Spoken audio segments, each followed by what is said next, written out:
This is the Great Depression, explained like you're 5, and I'm about to show you how America went from the richest country on earth to breadlines and starvation in one single day.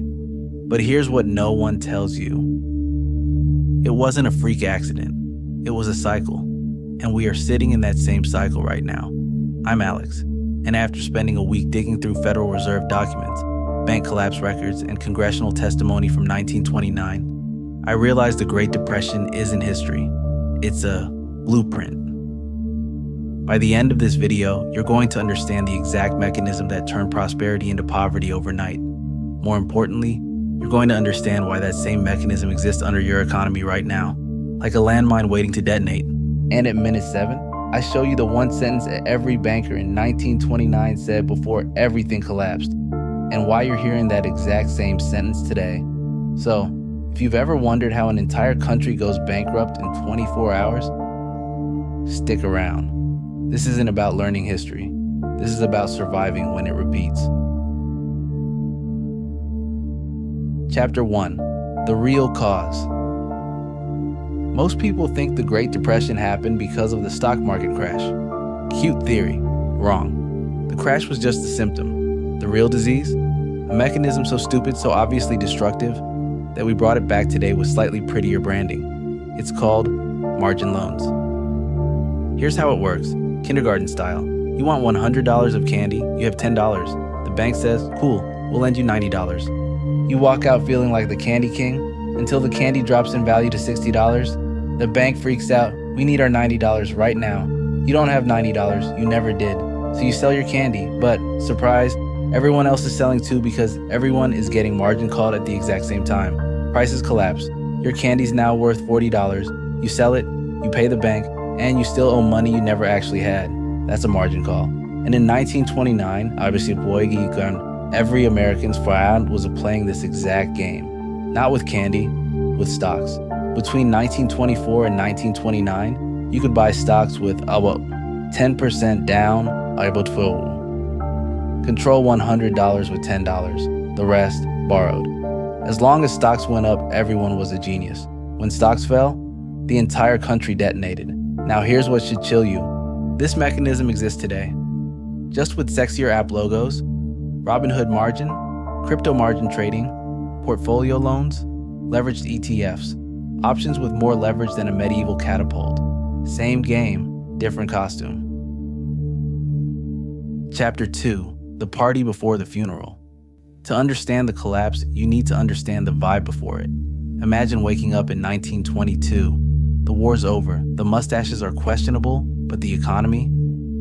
Straight vibing. Factories go from building tanks to building toasters and refrigerators. Skyscrapers shoot up like someone turned gravity off. Jazz is the Wi-Fi of the 1920s. Loud everywhere, and no one fully understands how it works. Henry Ford invents the assembly line. Cars go from taking 12 hours to build to 90 minutes. America discovers consumerism, but nobody can actually afford it, so the magic word appears: finance it. Want a radio? Finance it. Car? Finance it. Stock in a company making hats for dogs? Definitely finance it. Welcome to the original buy now, pay later era. But behind the confetti, rural America is already drowning. Farm prices collapse. Farmers borrow to modernize. The machines don't save them, they just help them go broke faster. Banks start sitting on piles of bad loans. The cracks form, but the party's too loud for anyone to care. Wall Street mania explodes. Your barber is giving stock tips. Shoeshine boys are pitching investment strategies.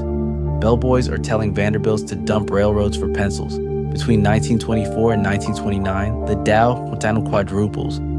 Companies invent shell companies that own other shell companies that own absolutely nothing. Economist Roger Babson warns, a crash is coming. Wall Street tells him to shut up and touch grass. The cliff edge gets closer. Chapter 3. Detonation. October 29th, 1929, Black Tuesday. The stock market doesn't fall. It performs a swan dive into concrete. The Dow collapses.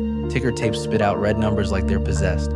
Phone lines melt, bankers faint, $14 billion evaporates, $200 billion in today's money.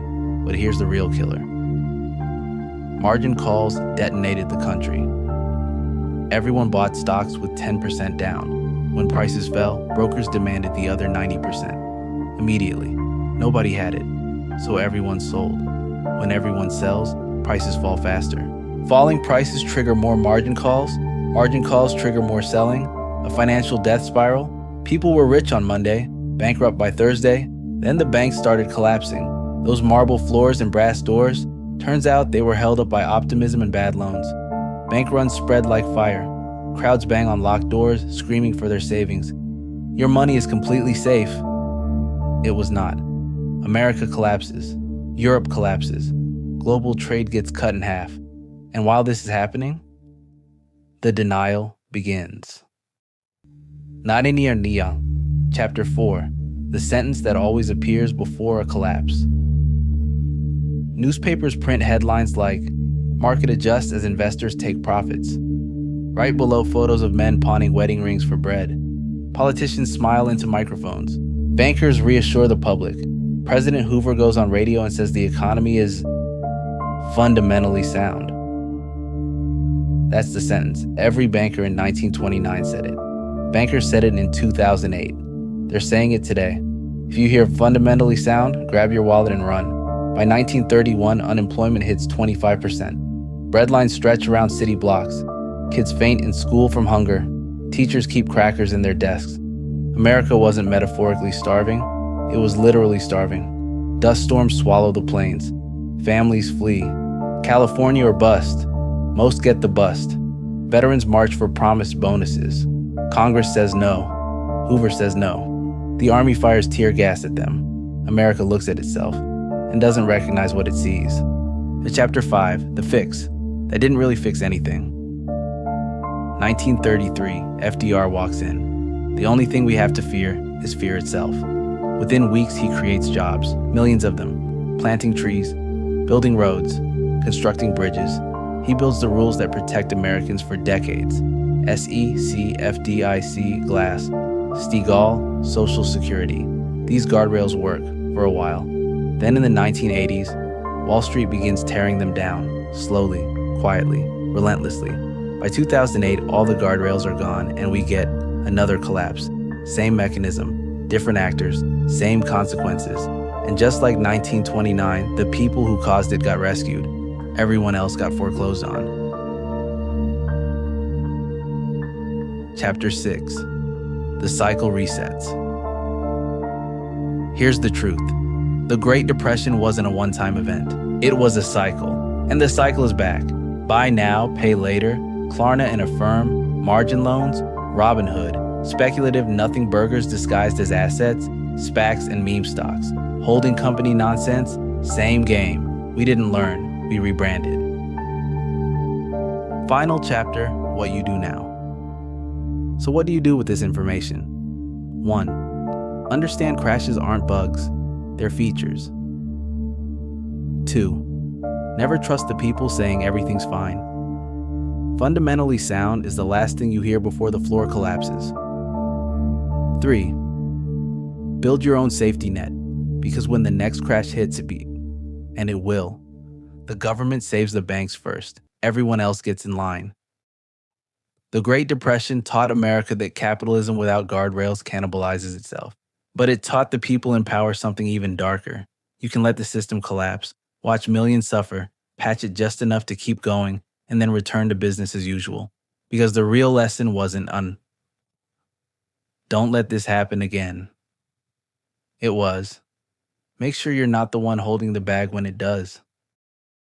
If this changed how you see American economic history, subscribe to Capital Theory. Next video drops in 3 days. We're breaking down the 2008 housing crash and why the exact same people who caused it are still running the show today. Stay smart, learn from history, or get crushed when it repeats.